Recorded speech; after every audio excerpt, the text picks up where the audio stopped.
It's not often you get to have employee number 3 of the pennyhoarder.com join you in an interview. Today we're joined by Alexis Grant, and she has a wealth of knowledge. Now, if you thought that her time at the Penny Hoarder was the extent of her experience, you'd be wrong, because she has so many different projects that she's taken part in and that have been successful. She joins us today to talk about all the different things that she's been involved in the last couple of decades working in the online and content production space. As I teased at the beginning, she was employee number 2 or 3 at the Penny Hoarder and was in charge of all of their content production and scaling out their content all the way up until 2019. But when she moved on from the Penny Hoarder, she went to a blog she had started a while back, dusted off the cobwebs, and was able to quickly and rapidly grow that site's traffic, grow it by about 80% in a year and a half or so, and then go on and sell that. So we spend a lot of time talking about the Penny Hoarder, of course, and how she scaled out operations. There's a lot of great tidbits in here. If you're looking to scale out your team, or better organize it, make it more efficient, obviously she had to harness a lot of those things while she scaled out production there. But there's also some really great things that she walks through that she did on her website that she resurrected after the Penny Hoarder. It's called therightstuff.com, WRITE. And so she walks through all the things that she went through to get that site ranking better and showing it more in the search traffic. At the end, we move on to her current project, theygotakquired.com. What a fun story it is. It's basically featuring stories, success stories of people whose companies got acquired. Not the big names, not the big ones you read about maybe online, but some of the more smaller deals that people like you or I might be more used to. And so we hear about her growth strategies there, but also who this website would appeal to. Great interview, tons of fun. I could have gone on for hours and hours, had to keep it to an hour in what we talked about. So we packed in the information, and I'm sure you're going to enjoy it. You can follow along with Alexis at theygotakquired.com. Sign up for her newsletter. Without further ado, enjoy this episode.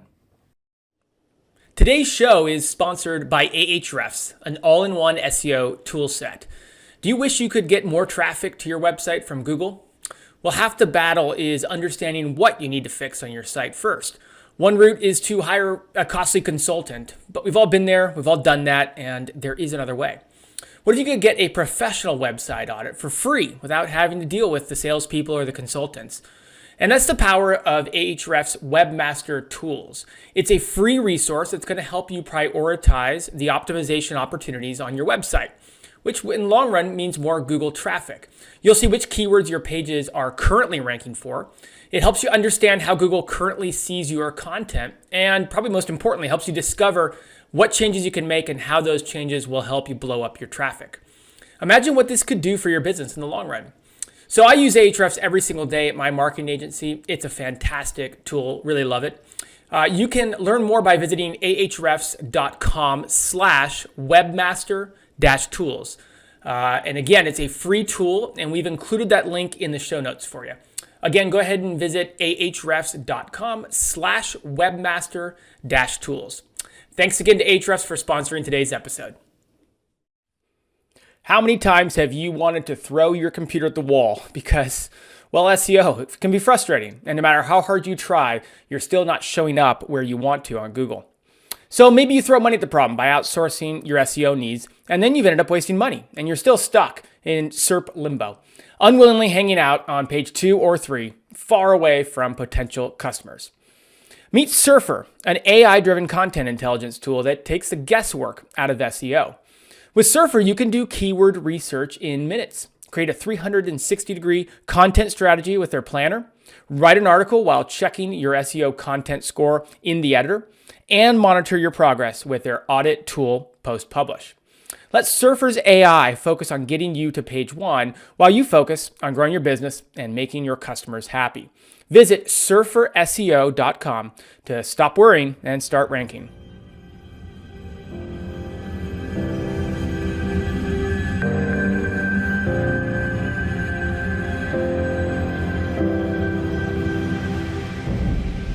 Welcome back to the Niche Pursuits podcast. Today we have Alexis Grant with us from They Got Acquired, which we're going to talk a lot about. But before we dive in, Alexis, welcome to the show. Yeah, thanks for having me. Yeah, this one's going to be really fun. You made it easy to prepare an agenda for today's interview. You know, it was so many things to look at, so many things to talk about, and so many different successes and use cases that you have along the way. I don't want to bury the lead, but why don't you bring us up to date on some of your past and your work experience and your career and how you've gotten to where you've gotten so far? Sure. Yeah, I've documented a lot along the way because I've been blogging since like 2008, and I still try to make time for that now, especially when there's like a big milestone that I know I want to look back at a year or 2 years from now. Mm-hmm. And it's also really helpful to like be able to send someone like you a link to something that says, oh, this is how I did it. And you can get a really good insight that way. Yeah. So my background, I got my career I started my career in journalism. I was at the Houston Chronicle and then US News. And around 2010, it was the first business I started, my own business. It was a content marketing agency. And I kind of got bit by the bug of like, I just really enjoyed running my own business, which I hadn't expected. Like I never expected to do that. And I think what happened there first was I released an ebook and just saw how that worked. That was like my first foray into it, and then ended up growing a content marketing agency.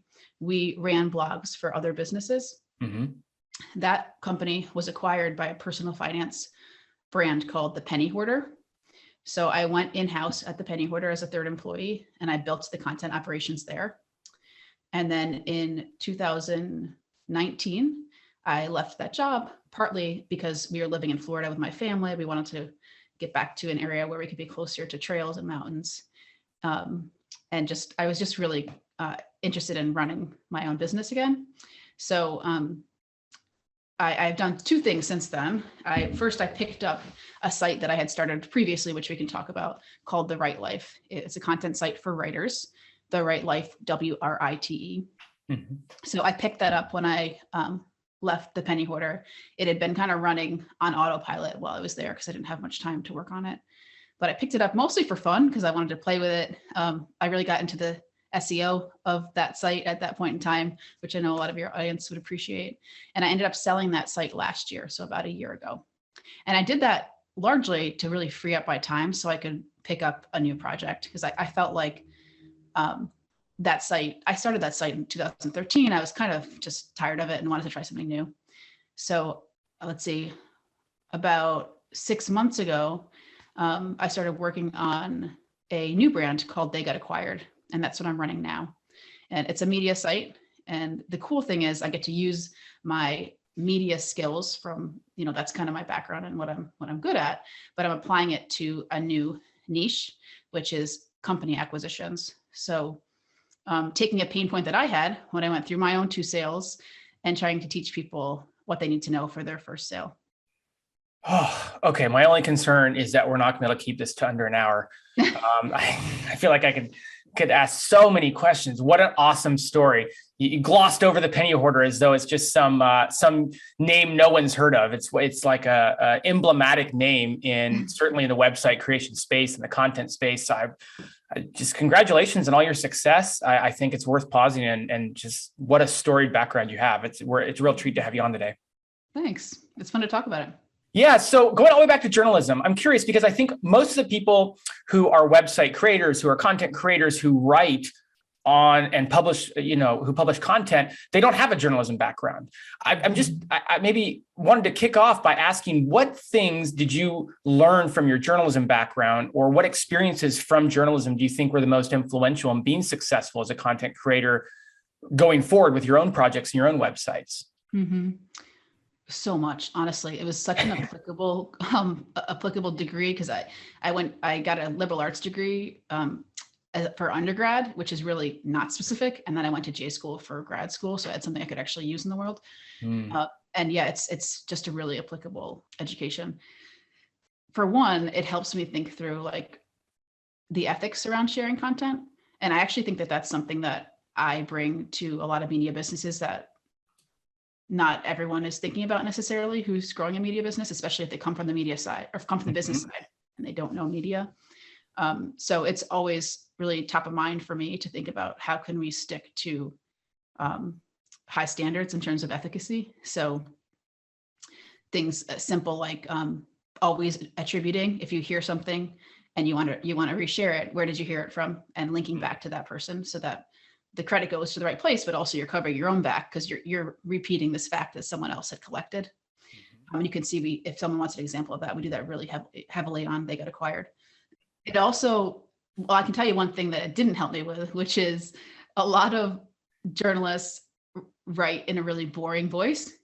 And so it's been interesting for me because I love working with journalists, but I find it's a real mind shift for a lot of us to shift from like writing news leads into making something interesting and fun that people want to read on the web.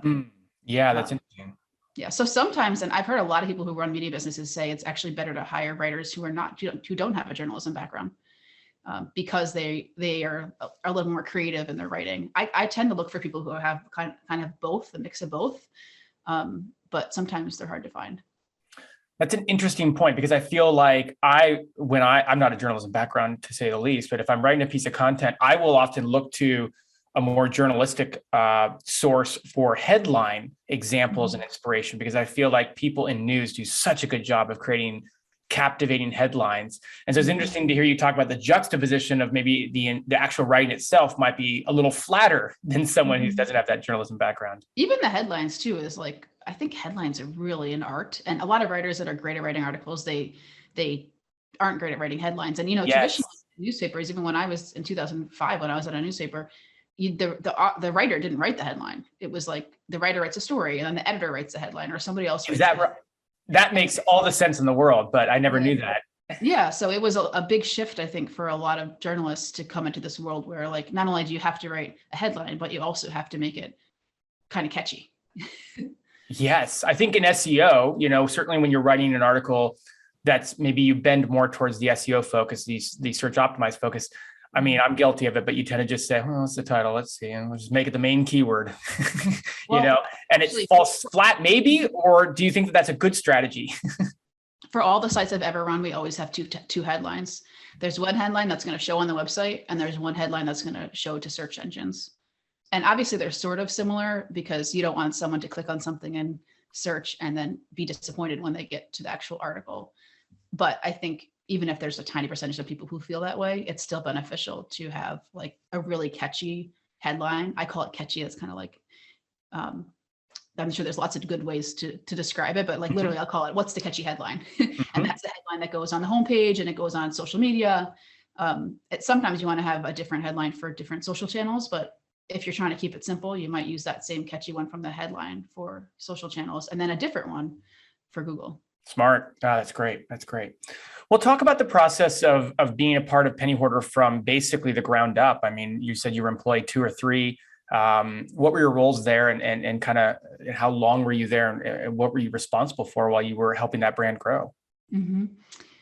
So, I started working with Kyle, the founder, in 2014. He was actually a client of my content agency.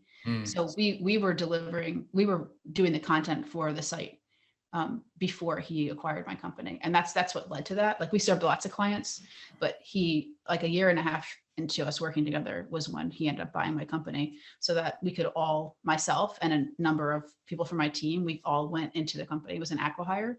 So that's when we take the team, you move it into the company so we could focus purely on growing the Penny Hoarder. So we let go of all of our other clients and didn't do that anymore.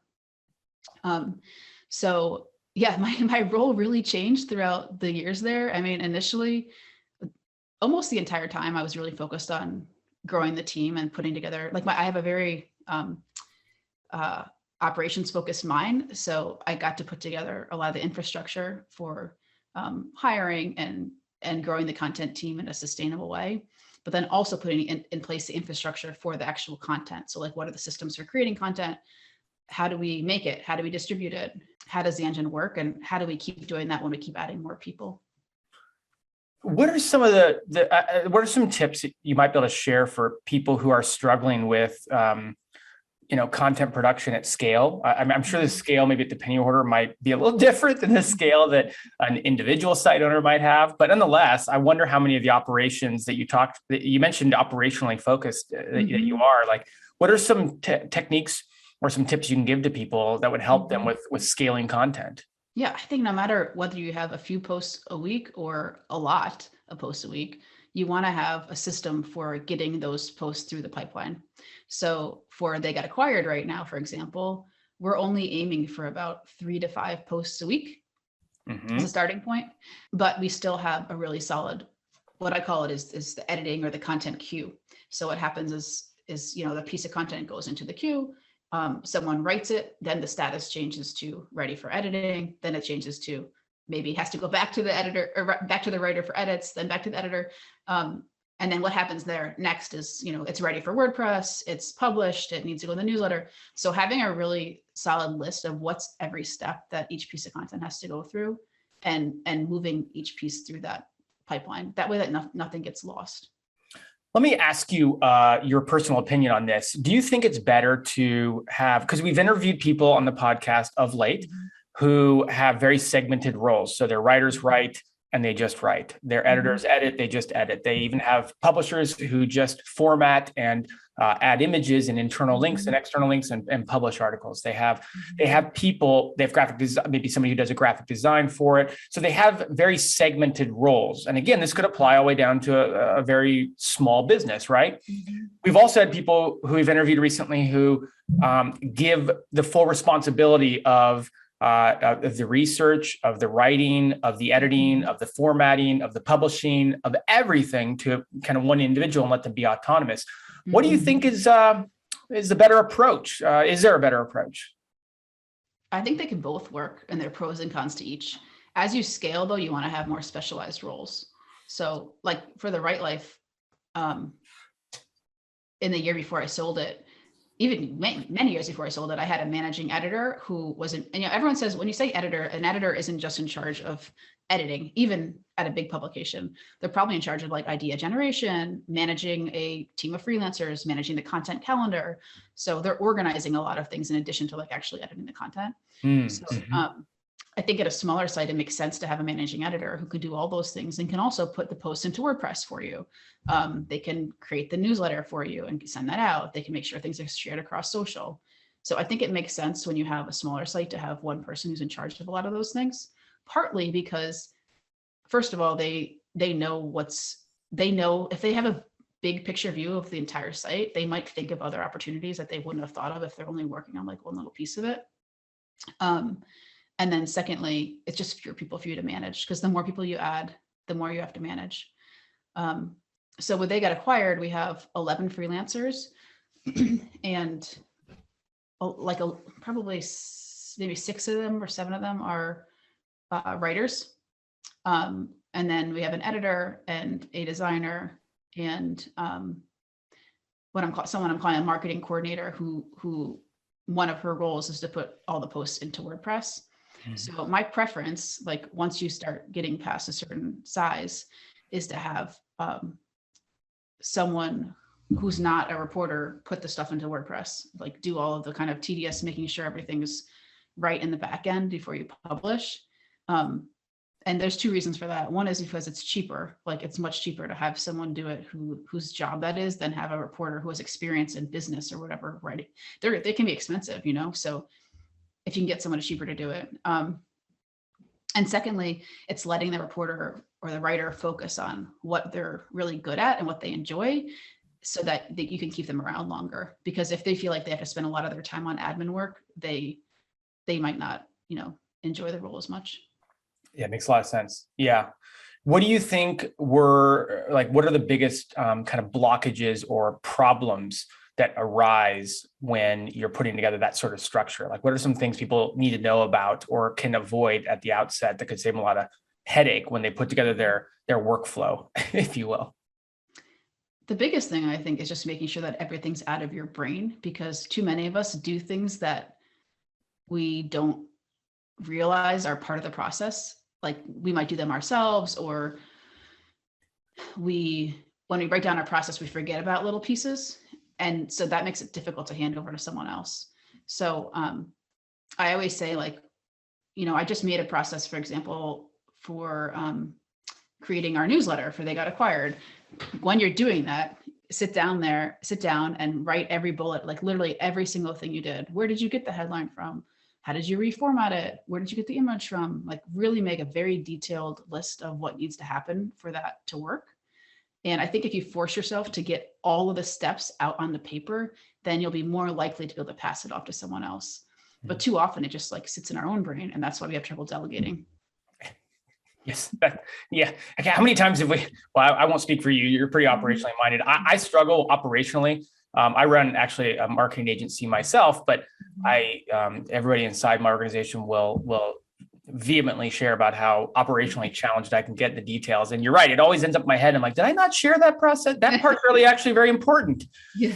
But you can kind of train your team too. Like today, I told someone on the team, I said, you missed this step. And she said, can you create a document that walks through every step of this? And I kind of thought we didn't need it for that particular task because it was like a short task. And in my brain, it was like obvious what to do. But she asked for a checklist. So like, there you go. It's perfect. There's even in WordPress, I don't know if it's still available. There used to be a plugin that was like a checklist you could actually put in the back of WordPress. That was, it said, it was a checklist of all the steps you had to do for each post before publishing. So I found that helpful because, especially for someone who's new, they can actually go through the checklist in WordPress and check the things off as they're doing it. They won't miss anything. You can do it in WordPress, really? Yeah, there is a plugin that pulls it right into the back end. Yeah. Oh my gosh. Every post. That would be that's a really good idea right there.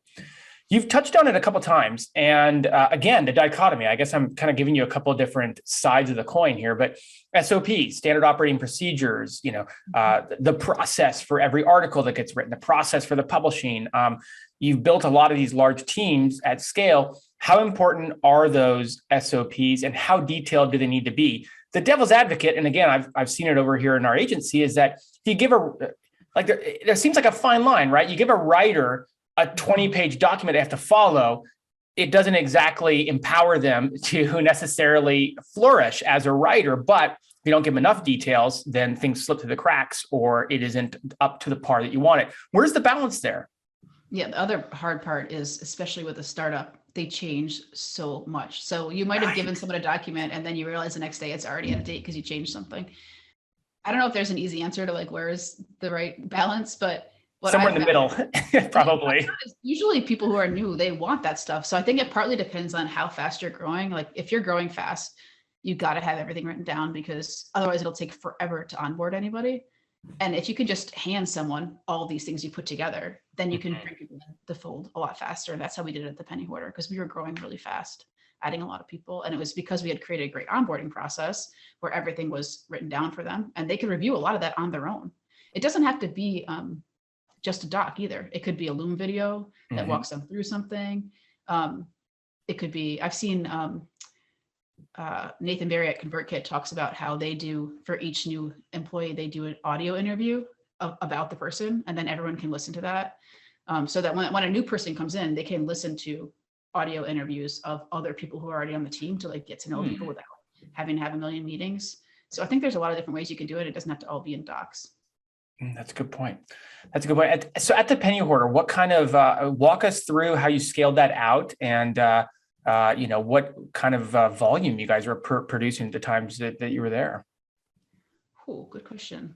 I mean, so Kyle Taylor, the founder, he really had, even before I started working with him in 2014, he had done a great job growing the brand. I'm trying to think like I don't know what the volume was, but it was a lot. I would imagine that's kind of what I was getting at. I'm sure it was crazy. It was a lot. And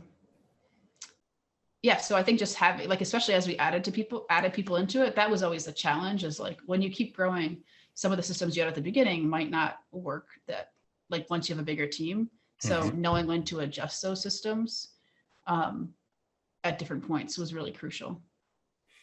So you said in 2019, you transitioned out of working with the Penny Hoarder and moved basically back to a blog or website you had started on your own, the Write Life. And again, the Write being WRITE, focused on helping writers.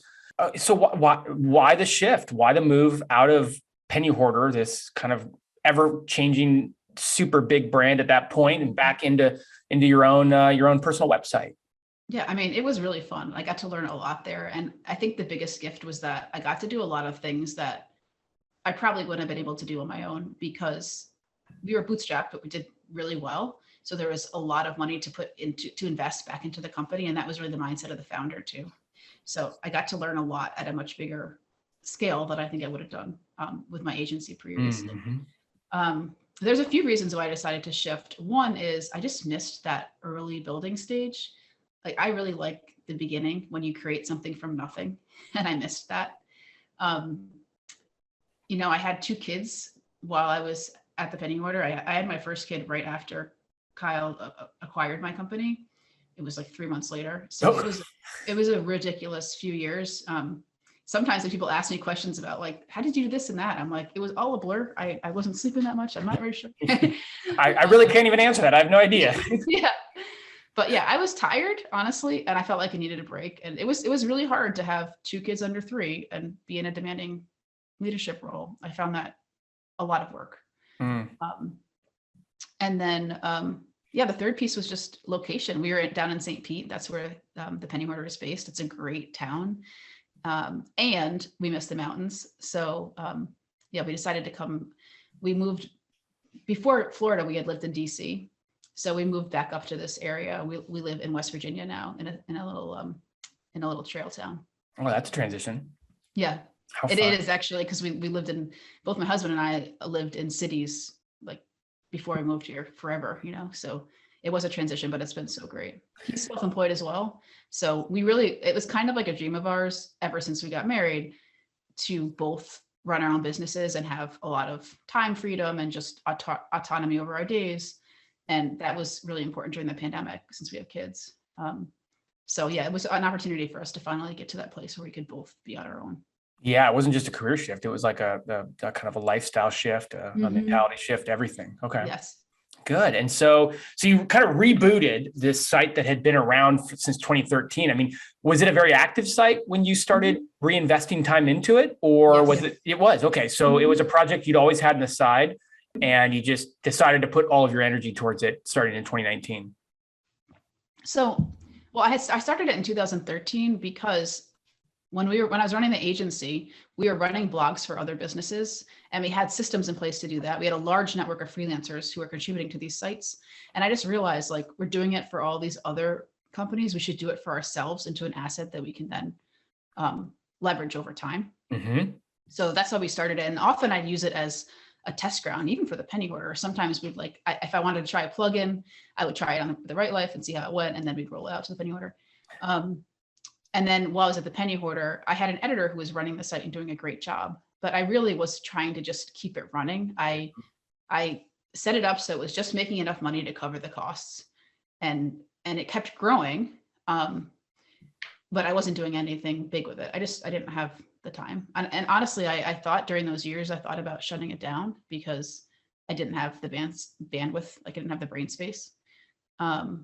And it just felt undone to me, like it's an asset sitting there that could be doing something great. Right. So it was really satisfying in some ways when I left the Penny Hoarder to be able to look back at that again. And my goal was to think about, is this something that I want to grow long-term? Like I put together a big plan of like, how could I monetize this better? What would it look like? And there were so many opportunities, but what I realized when I looked at it was, it felt like it was the person that I was, 10 years ago. Like I was a freelance writer, and I was just kind of bored with it, and I wanted to try something new. So what I ended up doing was just really getting it in shape over that year to sell. And I worked a lot on the search traffic, partly because that was fun. And I felt like it was a great personal development opportunity for me. I've always been interested in search, and I really enjoy it, but I learned so much about search from our SEO team at the Penny Hoarder, and I wanted to apply some of that to the Right Life. So I actually did a lot of the search work myself, just because I thought it was fun and I got to learn by doing it.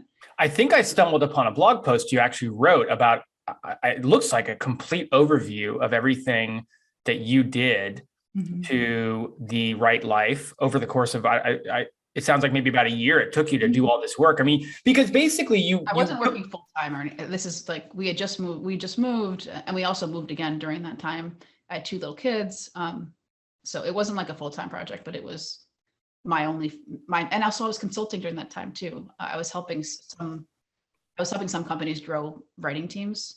So it was kind of a side project, but I really, really enjoyed working on it. There's a reoccurring theme here. You keep yourself pretty busy. I do. Yeah, I mean, well, first off, I wanted to just give it a voice really quickly, because I think a lot of people probably listening, I'll certainly speak for myself, we all, or many of us, have a side project that's been collecting dust for a while. And so I was fascinated to kind of hear your process of deciding to pick this project back up, and how you had kept this project alive while you were doing, your full-time gig at the Penny Hoarder.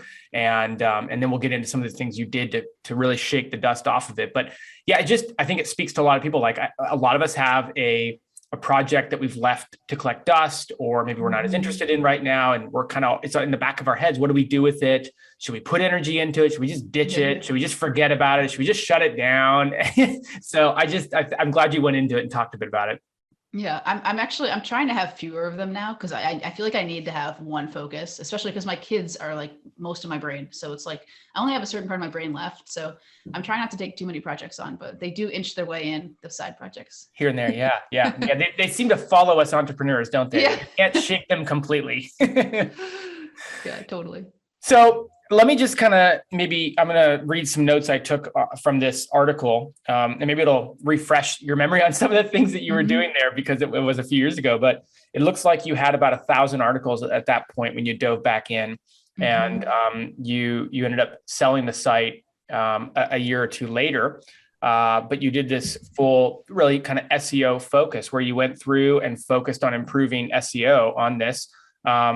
You did say you only spent kind of a few hours each month, but the results, if I can just list them, is that you had about 275,000 page views a month in June of 2019, and you got it up to 460,000 page views within a year and a half. By the end of 2020, that's 460,000 page views a month. So maybe we could just talk through some of the things you did there, because that's a big site to work with. Obviously, nowhere near the size of like a Penny Hoarder, but 1,000 articles is enough that it adds a lot of complexity. Before we dive into some of the details, just from a large vantage point, how did you get your mind around sorting out where your areas of focus were going to be, and what you wanted your goals to be for the project? Well, it appealed to me because that content was already on the site. So it felt like so much low-hanging fruit, which I know is sometimes that's term is like carries a lot of baggage, but there's so much that could have been done there without even having to create new content. And we did do some new content too, but I just loved the idea of like, it's all here and it just needs to be better arranged.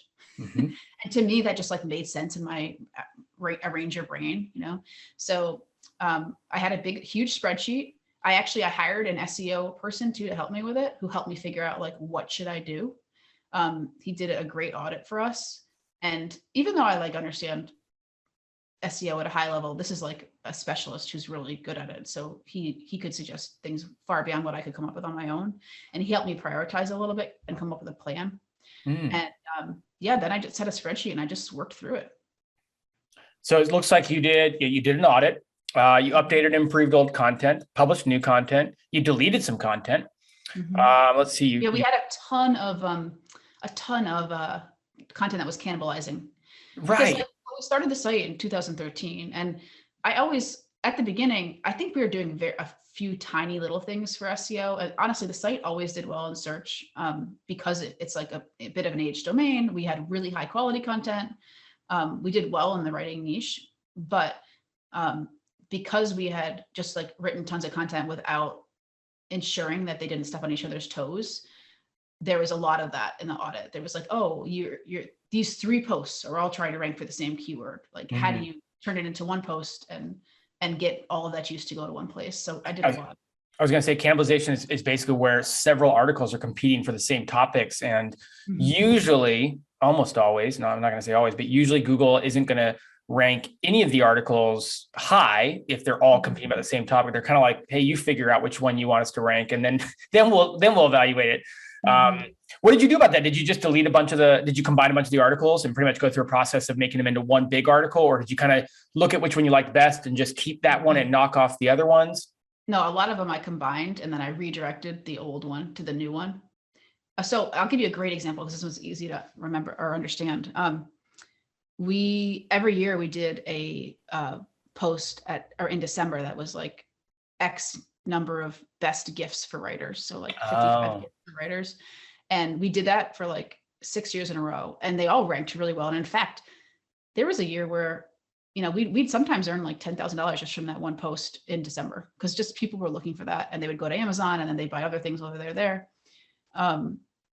And I just realized like, oh, the old ones are all ranking and we want the new one to pop up. So what I ended up doing was instead of having like all these different posts is I made a list of like 101 or whatever, 65, however many it was, a much longer post of all of the gifts. And then also made sure that they were all working because like some of the old ones, like the links weren't working anymore. Yeah, that's stock. Yeah. And then I redirected all of the old posts to the new one.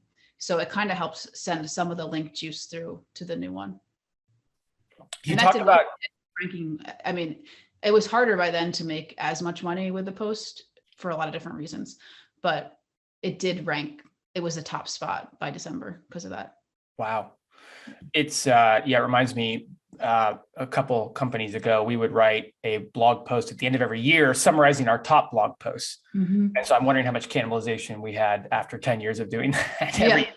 The top 10 blog posts of the year. And I think it was the same title every year that we wrote. So I think the one thing that really, we did this a lot of the Penny Hoarder and I carried that over to everything I've done since is updating old content. Like it's just so important because it helps the reader because it's still relevant and it helps you in Google search results. So always looking for ways to like, how can you improve a post that you already wrote? How can you improve it? How can you make it better? How can you have some reason to tag it as updated? Did you guys update a lot of content at the Penny Hoarder along with your time at the Right Life? You update a lot of content? We did. It wasn't, I mean, I'm sure it helped in SEO in the SEO world, but we more did it as a way to be helpful for the reader to make sure that everything was still accurate. So when you went and updated old content here on the Right Life, what were some of the things that you were looking at doing? Was it the same approach? Was it more just making the article more current because it had been out of date, or was it really a more SEO focus to try to get this good content to rank better? So what I did was I looked for posts that had opportunities, and sometimes these are ones that were already doing really well in search, but often they were ones that like they were in like the 4 or 5 position and there was so many of them that could be in the number 1 position. So I looked at those and I looked at a couple different things. One is like SEO wise, did we do a good job with a keyword? Like what keyword is it always already ranking for? And how can we optimize for that keyword? Because a lot of times we had written the post with a different like focus in mind, but it just happened to do well for the keyword that it was ranking for. So how can we like lean into that and optimize for that keyword? But then I also really added to the content. So like some of the posts, they weren't that great. Like some of them were good, but some of them really could have been better.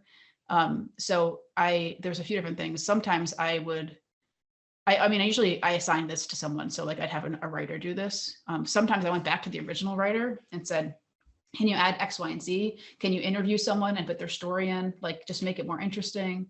What other examples can we add? And in some cases, I actually assigned a totally new post and just rewrote the post and then started over and published a totally new post on top of it. Yeah, which I don't know if that's even kosher in SEO world, but it ended up being a better, like it was because I wanted it to be more high quality post and I wanted to use a different writer. And it's usually easier for a writer to just start from scratch than have to start with something that's not good. It can be if you are an SEO person, right? If like you consider yourself to be really focused on writing content that's SEO optimized, using the word optimized twice, but you get what I'm saying. It can be difficult sometimes to take a step back and look at your article and say, is this really actually as good as it could be?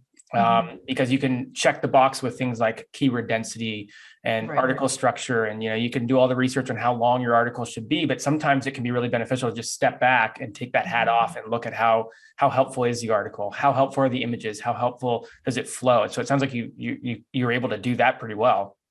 Yeah. I mean, I always with all the writers that I've trained, we always say, write a great article first, and then we optimize it. And yes, sometimes there's like a keyword or a topic we keep it in mind as we're writing, but the article, like I think too many people, SEO has gotten such a bad rap because we think of it as like really boring, and it's total BS, because like a story that's SEO optimized can be just as interesting as anything else. It's just we have to think about that first. Like that should be your priority, is like make a great article for the right reader. It's got to be interesting. It can't be boring. And then how do you layer SEO in as part of that? How big of a deal was publishing the new content for the growth versus updating the old content, fixing the old content, fixing cannibalization? Like, I'm just curious because you got just shy of 80% growth in terms of search traffic in that year and a half you were working on the site. Was most of it attributed to the new content, or was most of it more attributed to updating the old content? Yeah, most of it was updating the old content and that's fixing those cannibalization issues. There was a few posts that we wrote that were new that did really well, that were like kind of obvious gaps that on posts that we didn't have. And, you know, there was places to link to them throughout the site, which was helpful. But the biggest, if you had to 80-20 it, just redoing the old content was the biggest win. Well, I'm going to include a link to this article you wrote because it's a really good article. If anybody has a project they need to dust off and know where to start, this is a really good one. And it's a really simple one. Like you didn't make it overwhelming, but it's a big topic. So you made it very simple. Probably your journalism background able to make that much better. If one of us got a hold of that and tried to write it, it'd be a 35-page SOP in the end. Well, you know what though is like helpful for me, because now if I have to do that again next year, I'm just going to go back to what did I do and like how did I think about it then? Because it's easy to forget that stuff. So I like having it written down for later. Yeah, you talked about at the beginning about how this documentation process you do is more than just kind of recording your story, but it's something you can look back on and continue to learn from down the road. Yeah, I just actually published a post about how, because for They Got Acquired, we were able to get 1,000 subscribers before we launched the website. And that was a lot of work. It was really scrappy. And I wrote a post like, how did we get 1,000 subscribers, with just a landing page before the site went live. And at the end, I read the post and I was like, it's a little bit boring. I didn't do it wasn't my best post ever. Should I publish this? And then I thought, you know what? The next time you have to start from scratch, you're going to want your list of how you did it. So I published it mostly for me, so I can go back and say, okay, what were the 10 things I did? And I can do that again. Oh, that's great. That is really great. I like that approach. We don't do that stuff enough in life. So you end up selling the Right Life. How long ago did you sell it? I think you had mentioned maybe about a year ago or so ago. Yep. And now we are on to, oh, sorry, go ahead. Yeah, it was in 2020. Yep. Okay. And so now we're on to They Got Acquired. Messed that up. 2021. What year is it? 2022 this year. That's the thing. And the last couple of years, it's all been about the same year, if you ask me, the last couple of years. So sorry, but yeah, so we're on to They Got Acquired, which, by the way, I think is the coolest concept. I caught wind of it somehow before we got connected for this interview. Cool. So good job on the marketing, whatever it was. I don't remember where it was, but man, I am a sucker for a fun acquisition story, as I'm sure so many people are. Like, what's the genesis behind this idea, and why are you putting your efforts into this right now? Really, it came out of a pain point that I had myself, because I went through this kind of sale and it didn't feel like there were a lot of resources geared towards someone like me. Like if you're selling a site for mid 6 figures, where do you get information? Where do you get professionals to help you? And I found that it wasn't like, I didn't know where to look. It was hard to find those resources.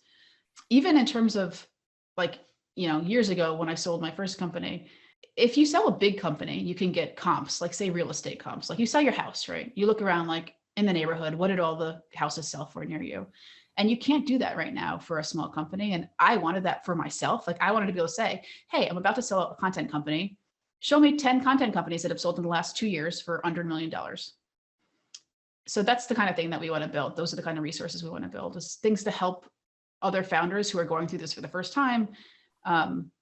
They need resources, they need data points, and they just need stories of people who are doing this like they are. Because if you watch the media, you will think that everyone who starts a startup, every entrepreneur is selling their business at the end for $200 million or $1 billion. And the reality is, for most of us, it's just much more attainable and realistic and even enjoyable to build up towards a 6 or 7 or a low 8-figure sale.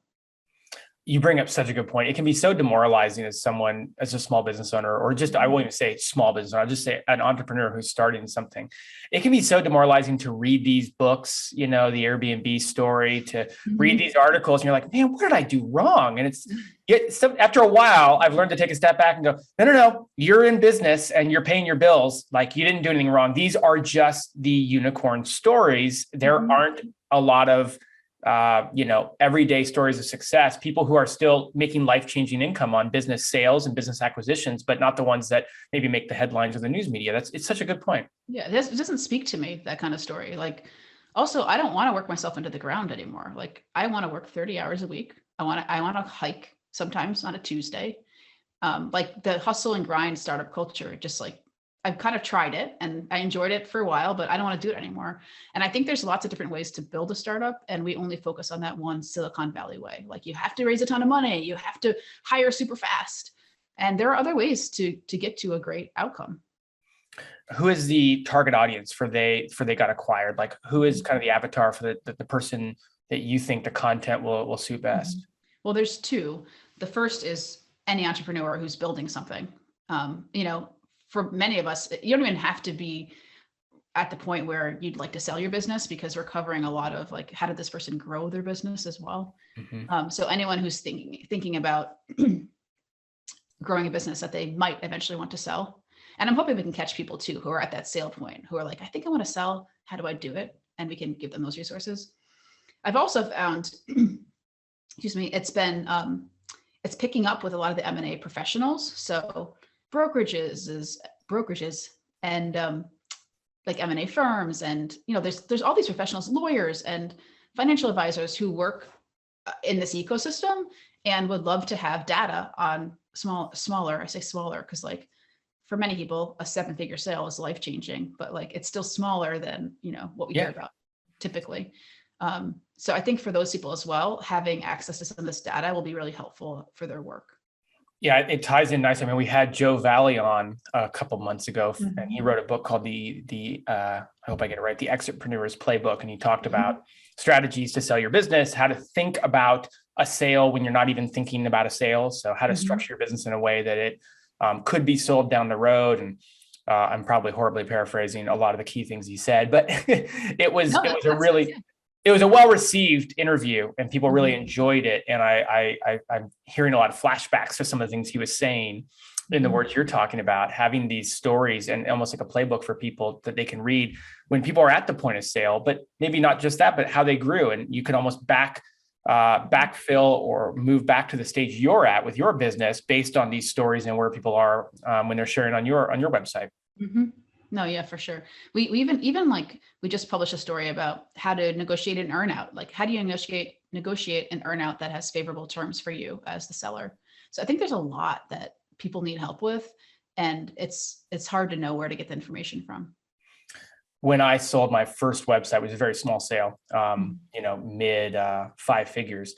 There were so many things I just didn't understand. I was confused by. One of them, for example, was I didn't know that they were fielding questions from potential buyers. And I thought that it was just the people at the brokerage asking me the same questions over and over again. And so I kept responding like, I already sent you this last week. I don't understand, but here it is again. No idea what's going on. So there's just so much confusion around what needs to go together into making a company, a website, an asset for sale. What are the best ways for people to follow along? You talked about your newsletter. I mean, is that the best place people get signed up for that to get updates, or what's the content distribution schedule that you have for that? Yeah, at theygotakquired.com/newsletter, you can sign up for a newsletter. Right now we're sending out a newsletter once a week on Tuesdays. Like, we just launched this site a week ago. So I was working on it for about 6 months before we actually launched. So we're shooting for a once a week newsletter at the moment, and a few posts a week. We also have a podcast coming out in March. Oh, good. And yes, that'll be fun. That was a great learning opportunity for me, because I've never done a podcast before, even though I've overseen a lot of content teams with different types of multimedia. I got to learn a lot through that. So it's been really fun. It's it's the narrative style podcast, which means it's highly produced. So it tells a story kind of like, I'm trying to think of the NPR has the how I built. Yep, I know it's funny. I was hoping you remember the name because I know exactly what you're talking about. And I can't remember the name of it. I was confused if it's How I Built It, because there's another podcast, How I Built This, that I listen to as well sometimes. Don't worry, anyways, people in the comments will let us know. Yeah, exactly. It's one of those two. But yeah, it's highly produced and tells a story of an entrepreneur who's built and sold a business. I would be remiss if I didn't at least ask you on this podcast, what are your growth strategies for They Got Acquired? How are you planning on growing the site and making it something that in the long term at least is what you're hoping for? Well, our number one metric is really newsletter subscribers. So I think one way to make great progress is to be really clear in like, what is your metric? And I mean, for most companies, eventually it's revenue in some way. And that will be the case for us too, eventually. But at the moment, our number one metric is email subscribers. So I think being really clear, like that's what we're going after, has been helpful. But we're going to lean into, we have lots of different ideas, but we'll probably lean into content marketing quite a bit because we already have a lot of writers on our team. That's what I enjoy. That's what I'm good at. We are going to roll out in the next couple of months a referral program for the email newsletter.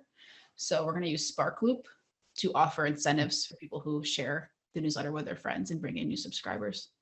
So that's something to watch out for. I love that you have it clearly defined what your number one, kind of metric of success is out of the gate. That's really smart. I think a lot of us stumble through these projects before we realize exactly what the goal is. So it's a great little tidbit there. Thanks. Like I said, I think we could have filled hours upon hours. Had to gloss over a lot of questions. But thank you. Is there anything I missed? Is there anything important that I did gloss over that maybe is worth doubling down on, or anything that we didn't talk about that you think is important to share? Not really. I think so. They Got Acquired is a great place to keep up with us via the newsletter, but I also write on my personal blog still. So, and it's usually stuff like this, like what we're talking about. It's like how we did X or Y. So it's at alexisgrant.com if anyone wants to get that kind of information. I don't publish regularly. It's just whenever I write something, I'll send it out to the list. Perfect. Okay. Well, that gives people several ways to keep up to date with you. I will make sure we get in the show notes that outline that you did of how you grew the right life. And again, man, it's really great to just hear your mindset on the Penny Hoarder growth as well from your time there, and how you operationally organized everything, because it seems like such a big project. So I'm really glad that you got to share a lot of those details with us. Yeah, it's fun. It's fun. I love this stuff. So thanks for having me. Yeah, thanks so much for coming by. And until we talk next time, we'll see you soon. Yeah. All right. Again, a big thanks to Ahrefs for sponsoring today's podcast. Ahrefs is an all-in-one SEO tool set. They help you get more traffic from Google by helping you understand what you need to fix on your website. Now, you could hire this out to a costly consultant, or you could go and hire an expensive audit agency, or you could use the power of Ahrefs Webmaster Tools. It's a free resource. It's going to help you prioritize those optimization opportunities on your site. In the long run, that's going to lead to more traffic from Google, which is a good thing.